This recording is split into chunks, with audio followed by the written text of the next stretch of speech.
Okay, Abayomi. Interesting. Okay is my surname, Abayomi is my first name. So that name rings bell actually. So Ishola is the third name. I don't usually announce that anyway. Wow. But majorly people know me as Asiwaju. And, so, politics. Is this, have you been doing politics before now? Or is it something you're starting afresh? Okay.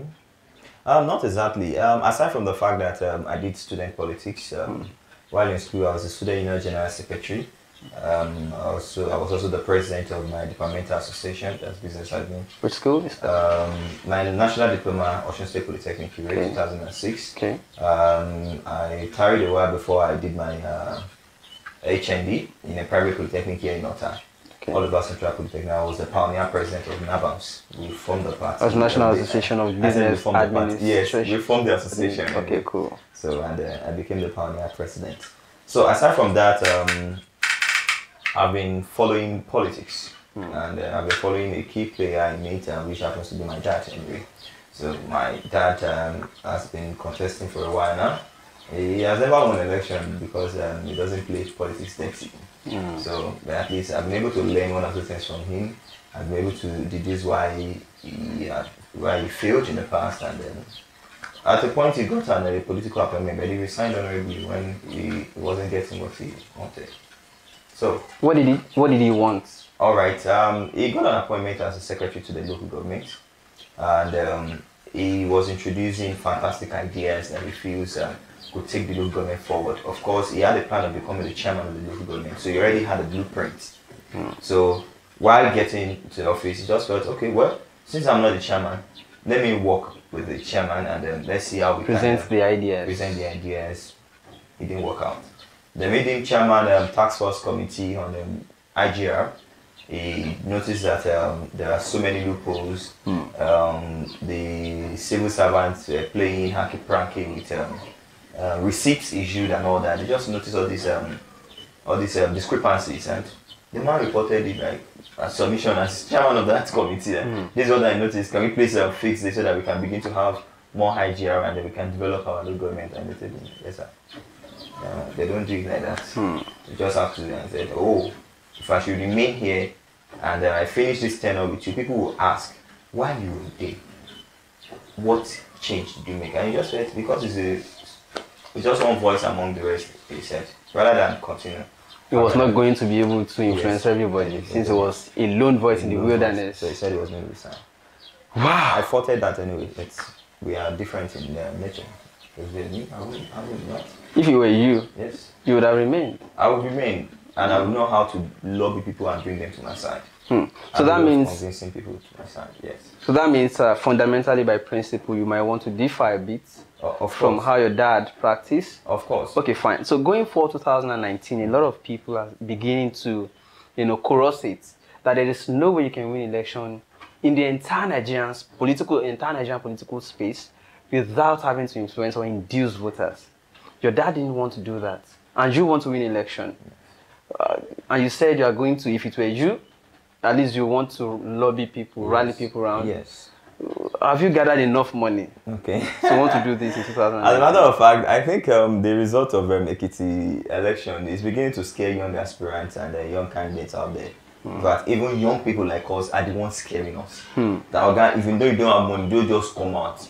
And I beg to differ, and I'm going to say categorically here that if there's any young aspirant out there who wants to contest in 2019 and is not a money bag like what others keep your head in the game, sell your idea, pitch your vision to people, and you'll be supported and you get there. The truth is this, of course, money is needed. Every election is expensive. But I think it's just so pitiable that we find ourselves in a situation whereby we now have to begin to buy votes.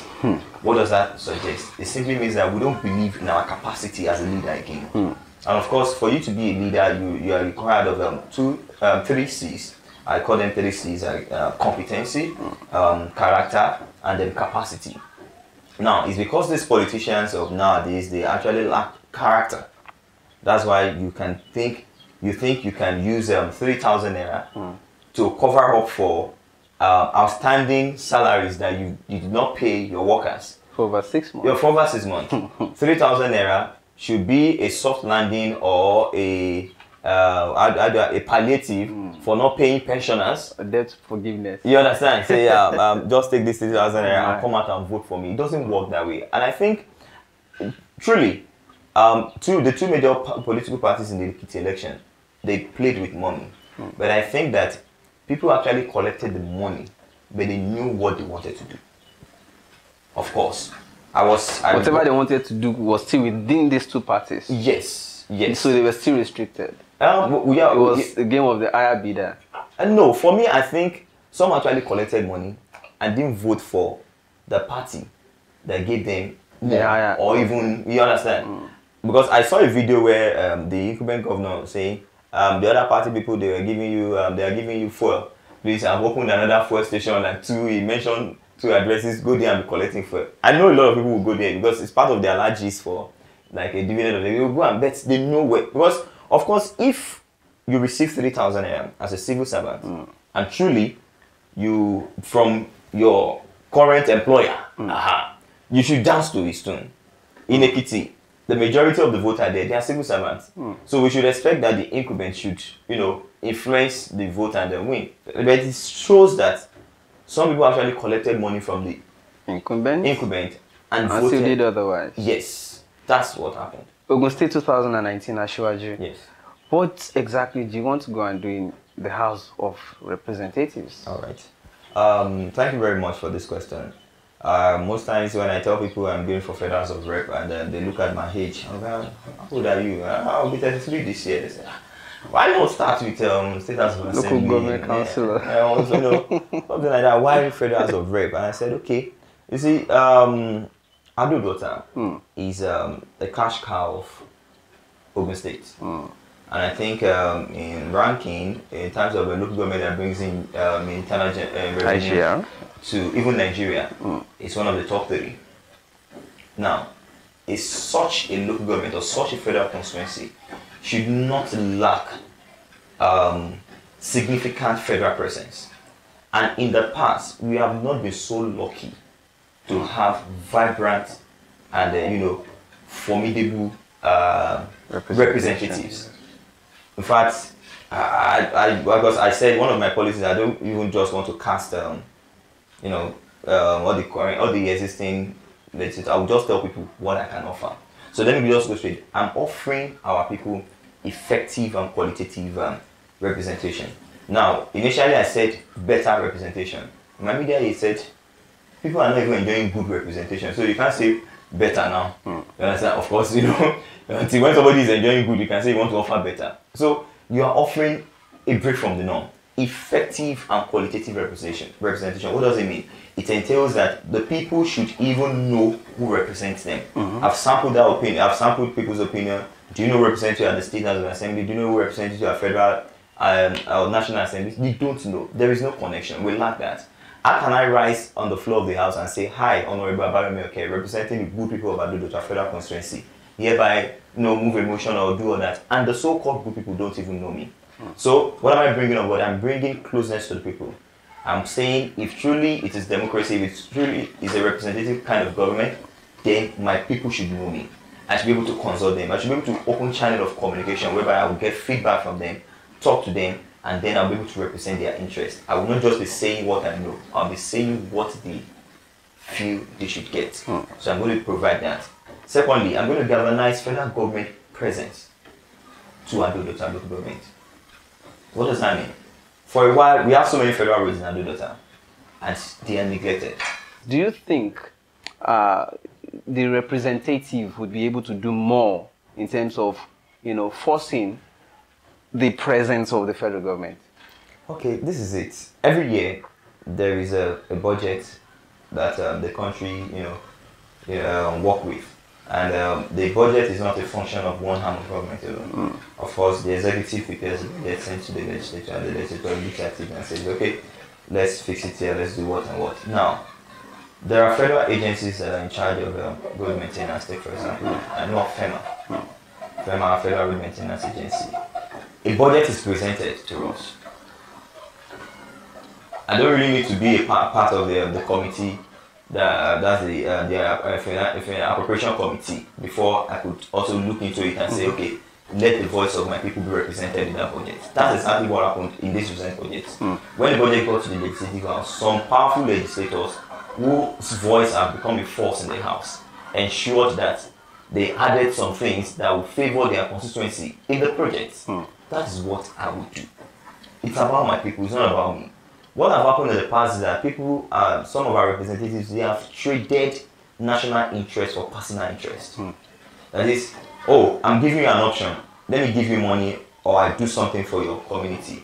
And lo and behold, I'm talking with facts. These people, they would rather take money and dish it out in little bills like 10 naira or 20 naira to people, to the constituents, rather than give them what will be enduring and enduring legacy.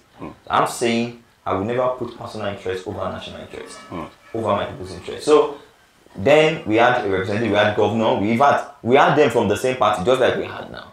Then because some of them don't even know why they're in the first place. Some of them did not ride on the people's back to that list. They rode on the back of godfathers and few people who actually voted for them. That's why you hardly see a representative come out and talk to people in the public.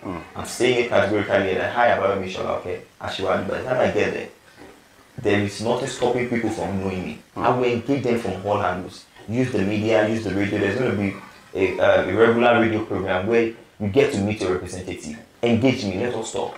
What party platform are you coming on? Is it APC or PDP? All right. Those are the two at least the populists are used with at this time. Yeah. February 5, when I declared my intention online with a video and all that, people were asking, which platform? This one, and I said, keep calm. I'm going to get back to you on that. And to the glory of God, I found a party that aligns with my vision. And that party is Accord. And why Accord? Accord is one of the parties that supports the not too young to run. Of course, I'm a young person. I'm running, but I do tell people, I'm not running because I'm a young person. I'm running because I have something to offer. So being young is not just the only criteria to run for office. So it's not automatic? It's not automatic. You understand? If an elderly person at 56 or 60, you say it's also not too young, not too old to quit. He's saying not too old to quit. And you find him more competent on the level of competence. No problem, pitch your tent with him. But why not request for a public debate and let's see if the person can, match up with what I want to present. Accord. Yes. Definitely, you are not the person who registered the party. And then in the past, we have also heard that it's an appendage of PDP or that they had some link. Okay. So what's your immediate reaction to that one? All right, fine. Number one, yes, it's an appendage of the PDP. I think they should have joined the coalition that PDP recently formed, the CUPP. Okay. So that takes that away, number one. Number two is that sometimes the leadership of the party, especially in this Ogun State, I trust the leadership of the party in Ogun State. I believe in their capacity, I believe in their in what they want to offer. We've had engagement, we've been able to talk, and I think this would be the share what I share. So on that platform, I think I can deliver the dividends of democracy. So, sorry, are you confirming that Accord is not in the CUPP coalition they just formed? Accord is not in the CUPP. It's not there? Yes. Okay. Accord is not there. All right, fine. So let's move on to the question of fund. Okay. Yes, of course. Also, you admitted that you may not need to begin to buy votes, but you are definitely going to need a lot of resources to be able to carry on. In fact, you want to campaign throughout the constituency you want to represent. So, what's your capacity? What have you been doing in the past that we can say, okay, he actually must have been able to, realize such amount of money? All right, thank you. This kind of question was raised at a conference we attended in Abeokuta. I was one of the panelists, and the young guy said, you people are saying young people should contest, but I'm young, but I don't have money. If I want to contest, I said, young man, your antecedents will speak for you. What have you been doing? Now, when I say what have you been doing, I'm not saying in business-wise, are you running a business, a multi-millionaire kind of business and all that. I'm saying that what role have you been playing in your community? To the extent that when you come out, you can have an EBA, we call it the emotional bank account. That when people see you and they say, this is what I want to do. And I say, oh, Asiwaju, I have known you for a while. I believe you can do this thing. Even if it's like an investment, I'm going to invest in this vision. And that's exactly what people have been doing to Asiwaju campaign team at 2019. We have 16 political wards in Delta, for example, and 8 is right here in Ota State Constituency. That's Ota 1, Ota 2, Ota 3, Songo, Joko, like that, Ota Ju. Now, my popularity to a larger extent is here. A lot of people know me, a lot of young persons who have impacted through my activities in the past as a young leader, as a young entrepreneur in the world of media and entertainment. So, my popularity stands there. I need more work to be done in the other axis. That's the Agbara Ibesa Adudu axis. And of course, I've started. Now, the truth is this, in some parts of this thing doesn't work for everybody. What do I mean? If I go to that axis of Agbara Ibesa, they believe more in what are you offering. I've been there.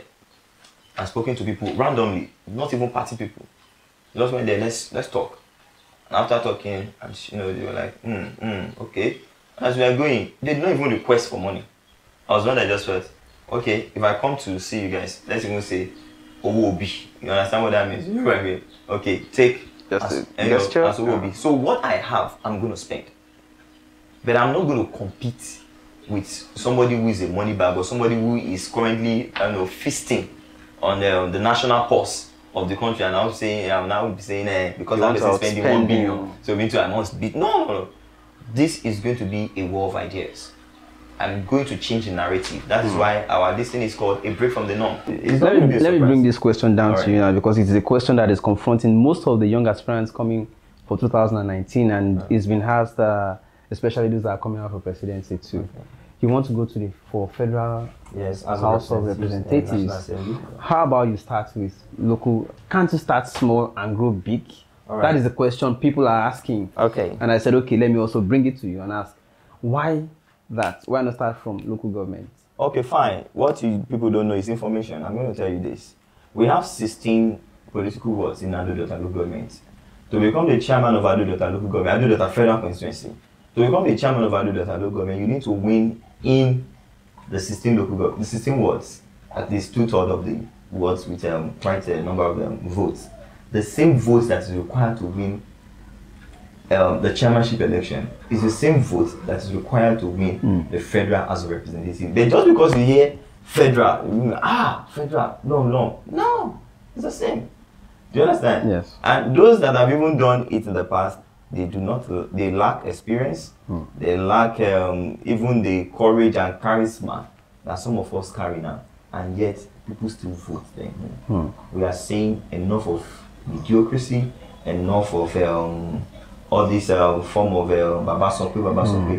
Let the people decide who they want as their representative. Then we can be able to now work hand in hand with our people and deliver the democracy.